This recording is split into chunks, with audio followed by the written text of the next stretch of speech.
कहानी का शीर्षक है पुण्य का फल। एक सेठ बस से उतरे। उसके पास कुछ सामान था। आसपास नजर दौड़ाई तो उन्हें एक मजदूर दिखाई दिया। सेठ ने आवाज देकर उसे बुलाकर कहा, अमुक स्थान तक इस सामान को ले जाने के कितने पैसे लोगे? आपकी मर्जी, जो देना हो दे देना, लेकिन मेरी शर्त है कि जब मैं सामान लेकर चलूं तो रास्ते में या तो मेरी सुनना या आप सुनाना। सेठ ने डांट कर उसे भगा दिया और किसी अन्य मजदूर को देखने लगे। लेकिन आज वैसा ही हुआ जैसे राम वन गमन के समय गंगा किनारे केवल केवट की ही नाव थी। मजबूरी में सेठ ने उसी मजदूर को बुलाया। मजदूर दौड़कर आया और बोला, मेरी शर्त आपको मंजूर है? सेठ ने स्वार्थ के कारण ही हाँ कर दी। सेठ का मकान लगभग 500 मीटर की दूरी पर था। मजदूर सामान उठाकर सेठ के साथ चल दिया और बोला, सेठ जी, आप कुछ सुनाओगे या मैं सुनाऊं? सेठ ने कह दिया कि तू ही सुना। मजदूर ने खुश होकर कहा, जो कुछ मैं बोलूं उसे ध्यान से सुनना। यह कहते हुए मजदूर पूरे रास्ते बोलता गया और दोनों मकान तक पहुंच गए। मजदूर ने बरामदे में सामान रख दिया। सेठ ने जो पैसे दिए ले लिए और सेठ से बोला, सेठ जी, मेरी बात आपने ध्यान से सुनी या नहीं? सेठ ने कहा, मैंने तो तेरी बात नहीं सुनी, मुझे तो अपना काम निकालना था। मजदूर बोला, सेठ जी, आपने जीवन की बहुत बड़ी गलती कर दी। कल ठीक 7 बजे आपकी मौत होने वाली है। सेठ को गुस्सा आया और बोले, तेरी बकवास बहुत सुन ली, जा रहा है या तेरी पिटाई करूं? मजदूर बोला, मारो या छोड़ दो, कल शाम को आपकी मौत होनी है। अब भी मेरी बात ध्यान से सुन लो। अब सेठ थोड़ा गंभीर हुआ और बोला, सभी को मरना है। अगर मेरी मौत कल शाम होनी है तो होगी, इनमें मैं क्या कर सकता हूँ? मजदूर बोला, तभी तो कह रहा हूँ कि अब भी मेरी बात ध्यान से सुन लो। सेठ बोला, सुना, ध्यान देकर सुनूंगा। मरने के बाद आप ऊपर जाओगे तो आपसे यह प्रश्न पूछा जाएगा कि हे मनुष्य, पहले आप पाप का फल भोगोगे या पुण्य का? क्योंकि मनुष्य अपने जीवन में पाप पुण्य दोनों ही करता है।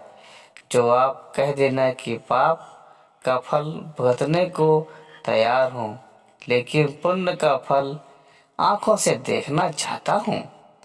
इतना कहकर मजदूर चला गया।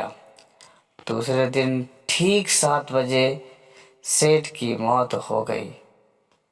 सेठ ऊपर पहुंचा तो यमराज ने मजदूर द्वारा बताया गया प्रश्न कर दिया कि पहले आप पाप का फल भोगना चाहता है कि पुण्य का?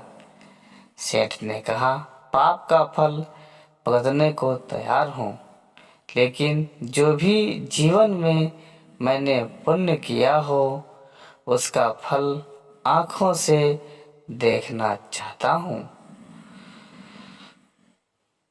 यमराज बोले, हमारे यहाँ ऐसी कोई व्यवस्था नहीं है। यहाँ तो दोनों के फल भुगताए जाते हैं। सेठ ने कहा, फिर मुझसे पूछा क्यों? और पूछा है तो उसे पूरा करो। धरती पर तो अन्याय होते देखा है, पर यहाँ पर भी अन्याय है। यमराज ने सोचा, बात तो यह सही कह रहा है। इससे पूछकर बड़े बुरे फंसे। मेरे पास कोई ऐसी पावर ही नहीं है जिससे इस जीव की इच्छा पूरी हो जाए।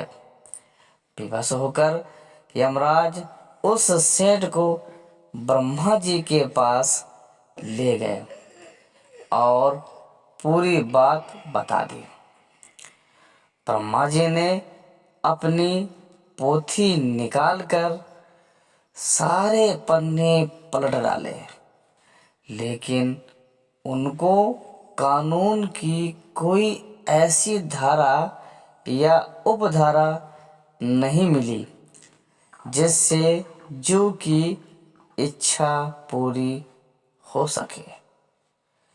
ब्रह्मा जी भी विवश होकर यमराज और सेठ को साथ लेकर भगवान के पास पहुँचे और समस्या बताई। भगवान ने यमराज और ब्रह्मा से कहा, जाइए अपना अपना काम देखिए। दोनों चले गए। भगवान ने सेठ से कहा, अब बोलो, तुम क्या कहना चाहते हो। तब सेठ बोला, अजी साहब, मैं तो शुरू से एक ही बात कह रहा हूँ कि पाप का फल भुगतने को तैयार हूँ, लेकिन पुण्य का फल आँखों से देखना चाहता हूँ। तब भगवान बोले, धन्य है वो सद्गुरु यानी कि मजदूर जो तेरे अंतिम समय में भी तेरा कल्याण कर गया। अरे मूर्ख, उसके बताए उपाय के कारण तू मेरे सामने खड़ा है। अपनी आँखों से इससे और बड़ा पुण्य का फल क्या देखना चाहता है। मेरे दर्शन से तेरे सभी पाप भस्मीभूत हो गए। इसलिए बचपन से हमको सिखाया गया है कि सद्गुरु यानी गुरुजनों की बात ध्यान से सुननी चाहिए। पता नहीं कौन सी बात जीवन में कब काम आ जाए। कैसी लगी आपको आज की कहानी। इसी प्रकार की मनोरंजक और ज्ञानवर्धक कहानियाँ सुनने के लिए आप हमारे चैनल को सब्सक्राइब कर सकते हैं। धन्यवाद।